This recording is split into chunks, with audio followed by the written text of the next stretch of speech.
দেখো, এই কাগজে কিন্তু কিছু লেখা নেই, কাগজ একদম ফাঁকা, কিন্তু তাতে এক্ষুনি লেখা ফুটে উঠবে। কিভাবে দেখবে? ম্যাজিক দিয়ে। কি করে হলো তা কি তোমরা জানো? এটা আসলে ম্যাজিক না, এটা বিজ্ঞান। এই যে কাগজ, আসলে এটা ফাঁকা ছিল না, এতে আগে থেকেই অ্যাসিড বেস ইন্ডিকেটর অর্থাৎ ফেনাফথলিন দিয়ে জেএনবি বীরভূম লেখা ছিল। তারপর আমরা এটা একটা ব্রাশ নিয়ে তার লাইম ওয়াটারে ডুবিয়ে দিলাম।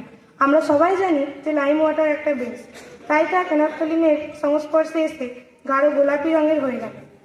ফেনাফথলিন অ্যাসিড বা নিউট্রালের ক্ষেত্রে কোনো রং পরিবর্তন করে না, করে শুধু বেসের অর্থাৎ ক্ষারের ক্ষেত্রে। এরকম আরও অনেক উদাহরণ আছে বা ইন্ডিকেটর আছে যা সহজেই আমরা সংগ্রহ করতে পারি। যেমন হলুদের দ্রবণ অর্থাৎ টার্মারিক সলিউশন, জবা ফুলের পাপড়ি অর্থাৎ চায়না রোজ পিটাল সলিউশন।